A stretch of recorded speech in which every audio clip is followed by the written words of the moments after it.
Well, I changed my mind. Basically, if you saw the last video that was a story time, you saw me say that I'm going to start doing any video that's like this on the second channel because I didn't like the idea of having it on the main channel. I didn't think it was good enough. And then everybody seemed to love the first story that I made, and it is definitely at home on the fucking main channel. So I'm putting it on here. This was originally uploaded on the second channel. It will now be uploaded on the main channel. If you're wondering why the intro is different, I'm working on a video right now for Hightail, so wait for that. It'll be a couple of days, hopefully, but maybe a bit more because it's edited the fuck out of. Yeah, please enjoy this ramblings of a fucking lunatic. If you're wondering why I'm saying welcome back, you're probably thinking that I'm a lying bastard, and I get it. I do come across that way. But no, I'm not a lying bastard. Basically, I did the last one of these videos on my main channel, and now all of this type of content is moving over to this channel. So that's where that comes from. I'm not lying. It's over there. If you want to go see the first one, I talked about how my gambling sensei tried to smoke his wife. All context will be revealed if you just go and watch the other video. There'll be a card pop up now, and there'll be a link to it at the end of the video. Anyway, I thought I'd tell you another one, because people seem to enjoy this sort of shit, and I have stories to tell, apparently. So, basically, I'm going to tell you the story of when I used to work in a restaurant. I've worked in a couple of restaurants. I worked in a Mexican restaurant, I've worked in a pub. I think, actually, when I said a couple, I literally meant two. And, you know what? As far as jobs I've done, and there has been quite a lot, working in a restaurant's pretty goddamn fun, right? We were next to a casino, so that was good, because they used to do poker tournaments, and guys would come in and go, Matt, I've got to be back to the poker table in like an hour, make sure I get my food and I can get out of here. And because they were in a rush, they'd just drop 50s on the table and fucking run for it. So me being me, I'm not gonna go, excuse me sir, you forgot your change, you sure you don't want your change? I am having that goddamn tip. But before I get into the main crux of the story, which is when we got armed robbed, I'll tell you a couple of like minor stories because they're not worth their own video. But I remember one time I spilt a pina colada on a 12-year-old kid all down him. The kid just left the restaurant stinking of rum. Jack Sparrow of a child walking out of there like it's Halloween. But basically, there was a big tray of drinks for a table of like 10, and my manager said to me, she was like, you need to take all of it at once. I was like, I can come back. She was like, no, needs to go now. They've been waiting for ages. I was like, oh god. It wasn't even that big of a restaurant. I don't really know what the rush was. But anyway, I just kind of stuffed everything onto the tray and was like, I can see this pina colada. It's fucking sitting there right on the edge of the tray, tipping over. And I knew it was going to tip over. So I walked up this little flight of stairs that went up to the big table. As I stepped up there were like booths just underneath the rail where the top area was, where the big table was. And this pina colada fell straight off right onto this little shit mouth breather sitting down there mouthing off at his mum. It was his birthday, it turned out. She wasn't impressed. I caught an earshot as I walked back to the bar, and all I heard his dad say was, see, you fucking deserve it.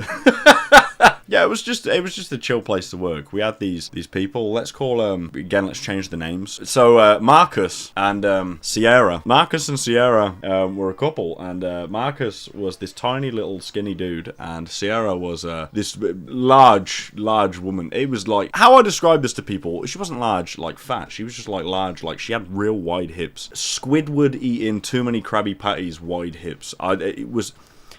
The fact that they had a child was just inhumane. The physics of it just didn't make sense in my head. But either way, he was chill.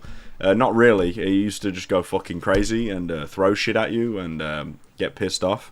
There was a pot wash. His name was Keith. Keith was this like Syrian guy. Big fuck off mustache. Actually just looked like Wario. Like, I swear to God. You would go in there and he'd ask you for a drink, and then you'd come back and he'd be going, can I have a Fanta? Lisa, I'm sweating. Give me a Fanta. Keith was chill. Keith had a big eagle tattooed on his bicep, and I thought it was cool as fuck, and then he claimed to have done it himself. I was like, oh Keith, where did you get that done? He was like, hey, mate, I do it myself. It looks nice.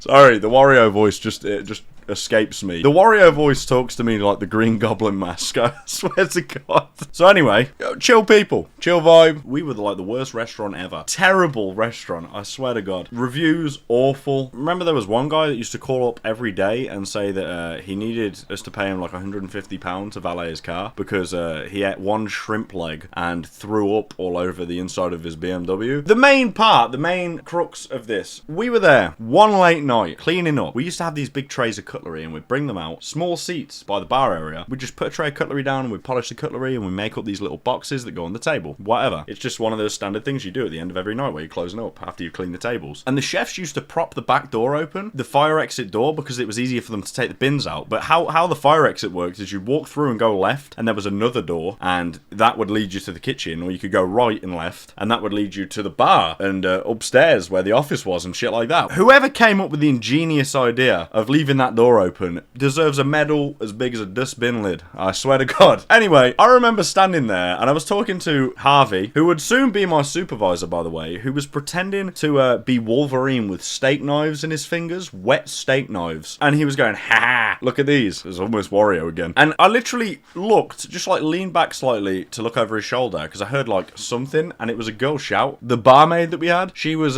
getting her handbag robbed because I looked over his shoulder and I just see two guys looking like Mr. Incredible and Frozone out of the start of the movie running in, 3-hole balaclavas on and hammers. And I was like, this has to be a joke. This can't be possibly real. And you know when something's so cartoon-like that it just doesn't even feel like it could possibly be a fucking real scenario that you've been put in? They come belting it through the door with the hammers in hand and then they just stopped. Fucking Harvey sprints over the other side of the restaurant, sprints past me, past the door for some fucking reason, has to come back to the door to get out, goes out, calls the police, whatever. I'm just stood there now. The girl, I don't even know where she went. And my brother was the manager on shift, right? So he was upstairs counting money. And these guys come up to me and put a hammer in my face and said, tell me where the fucking safe is. Now, I don't know about you, but I have a lot of like built-in natural responses to things that people say. I don't have a natural response when somebody is robbing me at hammer point. I just don't have one. So I just went, no.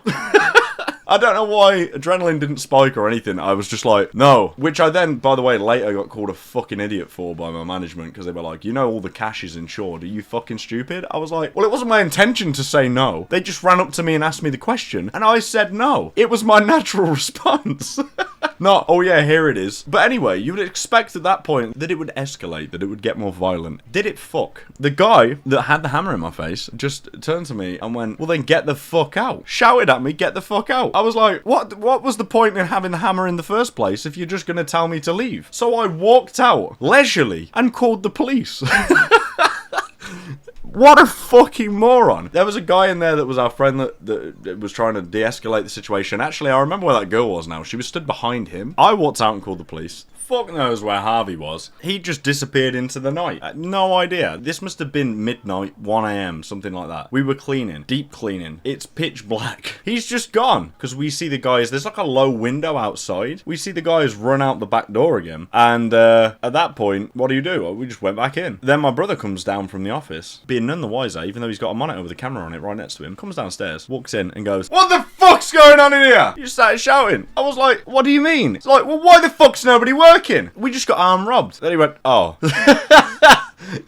He got pissed off because we didn't press the panic button because we didn't know where it was. And either way, this panic button was right by the sink. It was like mainly a cocktail bar. So the press button was all gunked up and there's no way that it would have worked anyway. Then everybody stood around depressed and riddled with PTSD because they've just been robbed. And my brother turns to me and goes, yo, do us a favour, go in and finish tidying up so we can go home. Well, everybody else stood outside, so just because I'm his brother, I have to go back in and fucking clean. What an asshole. Anyway, I did it. Turns out they never found the safe because they were honestly the worst robbers in the world, and they managed to make it off with a girl's handbag with keys to her Fiat in it, and I don't think they ever got the Fiat. No, they didn't get the Fiat actually, because she just got the central locking change. So basically, they got nothing. They got nothing. They didn't do any harm. It was like having a fly in the house. That's as much harm as they did. It's funny too because my brother watched the CCTV footage after the fact because he didn't see anything happen, and he was like, it was funny because you just see them like put the thing up to your face, the hammer.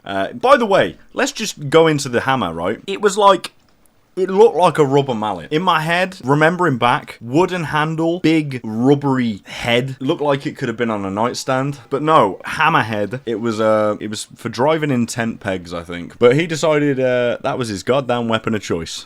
Honestly, these are the types of robbers that... Remember those guys who got caught on the news who just drawn Sharpie all over their fucking face? Instead of wearing a mask. That is the level that I put these two clowns on. I swear to fucking God. Worst part as well is there was the kitchen staff was still in. They just didn't hear any any of this shit happen. So we had some meatheads in the kitchen because they were all like Portuguese or Brazilian or Syrian and like been to fucking jail. Man, hard motherfuckers. One of them who used to make the desserts was like the Terry Crews of Portuguese men. He was just fucking huge. I used to speak any English. Barely any English anyway. He was just like, hey, you should have fucking told me, man. You should shout. Yeah, moral of the story. An armed robbery a day keeps the doctor away. I don't fucking know. I don't have... Some stories don't have a moral. Some stories just happen and you get some dad lore. And that's exactly what I feel like I've been given. Somebody's given me dad lore. Thank you to the two guys who robbed me so that I could tell this story to you bunch. This isn't a fucking moment for me to act like He-Man. I don't think, oh yeah, look at me, Johnny Concrete. I just stood up to these robbers. Did I fuck? I just froze like a moron and went, no.